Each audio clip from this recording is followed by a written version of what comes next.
Radhe, Jai Radhe, Jai Radhe, Jai Radhe. I'm just, I watched a couple of videos there with Hridayananda Maharaj. And of course, this Krishna West idea has been going on for some time. And I'm in a strange position because I've written about this on my blog.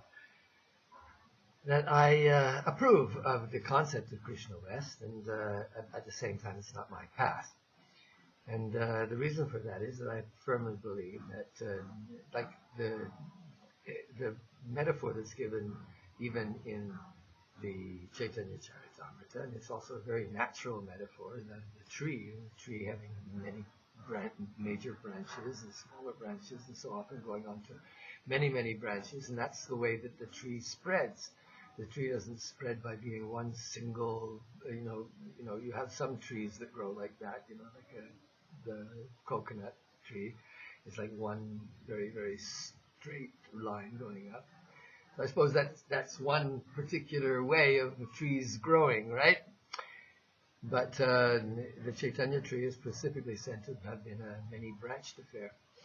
So now, what are these different branches? Well, obviously the branches are different according to the prakritis, or to the natures of the individuals into who it comes.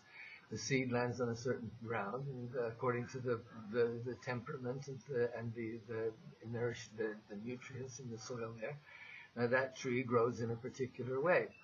Now, the original tree is in India, and the original soil is in India, and the thousands of years of development and culture of yoga and the myriad forms, this huge tree of Hinduism growing out of the root of the Veda.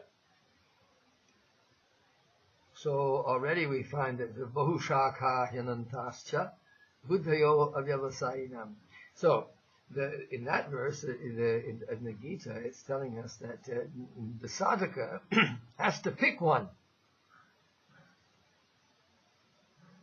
And of course, if that path, as is in the case of an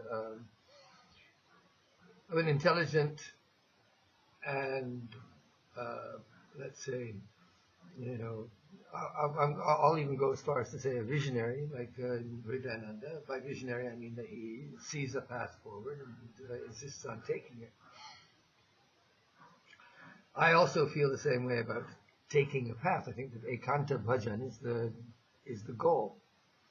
But Ekanta Bhajan, in principle, theoretically, you can have Ekanta Bhajan in any circumstance. But it has always been my impression that you can't really understand anything unless you go to its authentic source, unless you somehow, even science operates in that way, just like there's Jordan Peterson, who I've been also watching lately. Jordan Peterson talks about the lobster and the neurological characteristics of a lobster, which he says have carried over through billions of years, or through millions of millions, 350 million years is the figure he gives, and evolutionary has come to the present day, so that DNA is common to the lobster and to the human being.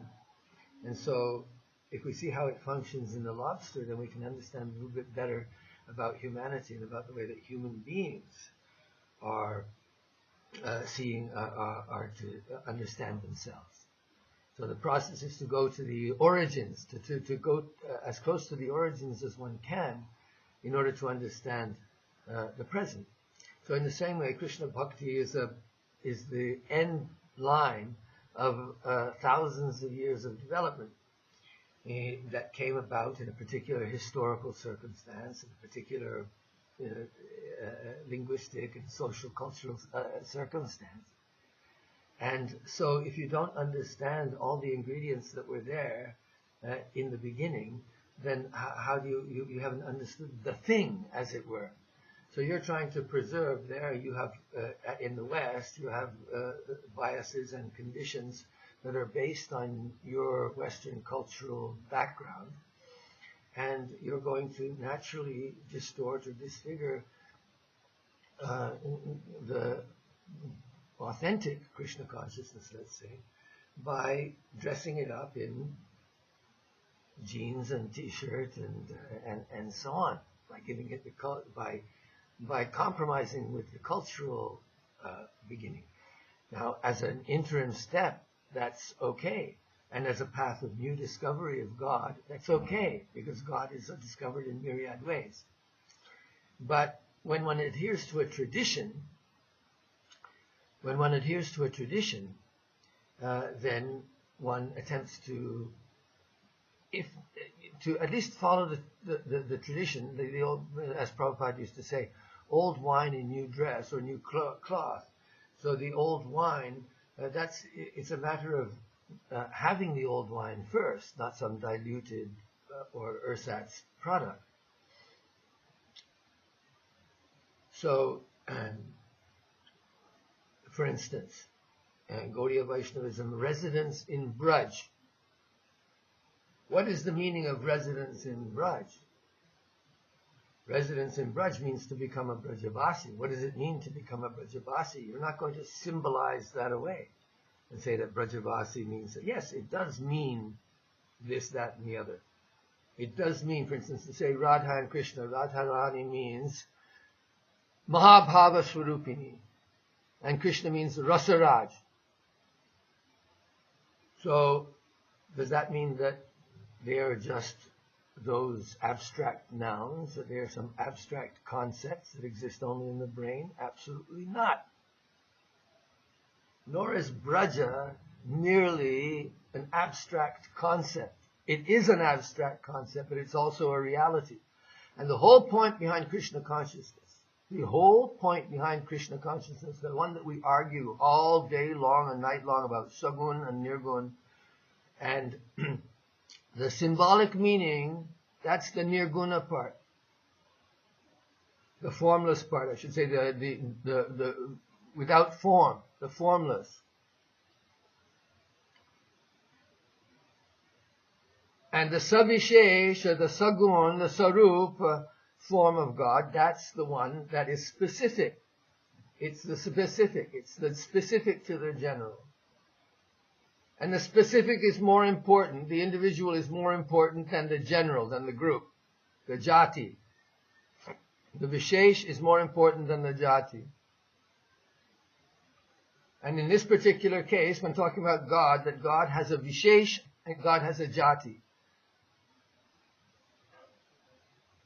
And the Vishesh of God is Krishna in Vrindavan. For us, everybody's going to have a Vishesh, and every single path has a different Vishesh within the jati of God, within the general abstract principle called God.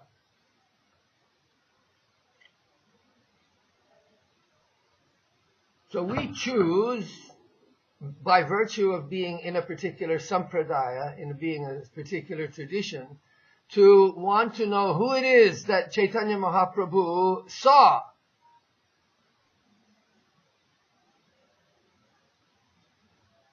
And you can't escape, that you have to enter through the authentic. So, have you entered through the authentic? Have you entered to the authentic? Have you done bhajan? Have you followed? Have you followed Rup and Sanatan? Have you followed Raghunath? That's the question. Before you can say that you have understood the authentic goal of Gaudiya Vaishnava bhajan, at least inasmuch as you say that you follow the tradition that comes through Rup and Sanatan and Raghunath.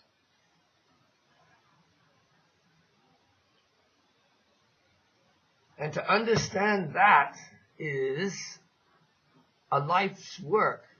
And yes, you do need modern equipment, and you have to examine it with the eyes of a 21st century person, and even a 21st century person from the West. But the difference between faith and lack of faith is that with the faith, you think, yes, there is something there that is of ultimate concern to me as an individual human being. That yes, I agree that in here, this is my field of study, And I believe that in this field of study, the absolute truth can be found. And it has to be found in the way that was indicated by the teachers of our tradition, like Jiva Goswami, Rupa Goswami, Raghunath Das Goswami.